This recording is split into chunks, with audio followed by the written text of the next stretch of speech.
gatherings, discussions, flyer distributions, such and such activities.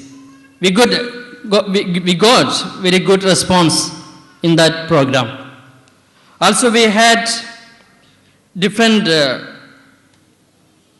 programs which was focused to the development of students.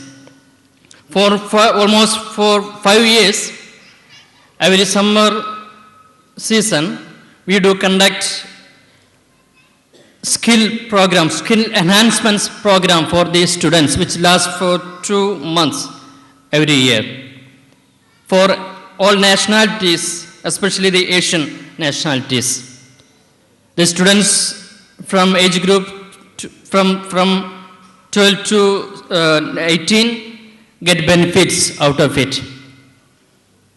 And other programs that we used to do, that is focusing the families.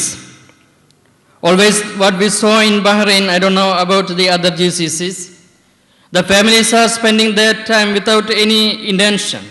Just simply after their duty time, they are simply spending their time without any fruitful intention.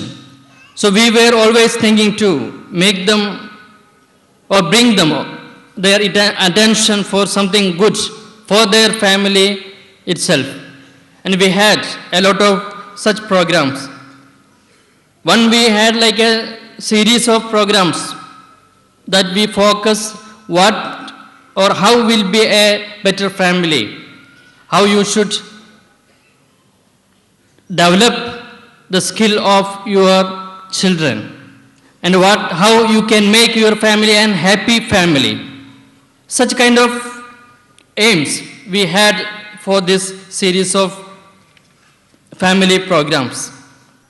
കഴിഞ്ഞ 2 വർഷക്ക് മുമ്പ് ഒമാനിൽ ഉണ്ടായ ഒരു പ്രകൃതി ദുരന്തത്തിൽ വളരെ കൃത്യമായ ഒരു പ്രവർത്തനം നടത്താൻ വിചാരവേദിക്ക് സാധിച്ചിരുന്നു. ഗോനു എന്നുള്ള പേരിൽ ഒമാനിൽ ഒട്ടാകെ വീശിയടിച്ച ഒരു കൊടുങ്കാറ്റിൽ, അതുപോലെ തന്നെ ഒരു വെള്ളപ്പൊക്കത്തിലും ഏതാണ്ട് 36ഓളം പേര് മരണപ്പെടുകയും ഏറ്റവും കൂടുതൽ ദുരിതത്തിൽ അകപ്പെട്ട അവിടുത്തെ പ്രവാസികളായിരുന്നു. ആ ഒരു സാഹചര്യത്തിൽ ഒമാനിൽ ഗവൺമെൻറ്റോ അല്ലെ ഒമാൻ്റെ മിലിറ്ററിയോ പോലും രംഗത്ത് വരാതിരുന്ന തൊട്ടടുത്ത ദിവസം തന്നെ വിചാരവേദി പ്രവർത്തകർക്ക് ആ പ്രദേശങ്ങളിൽ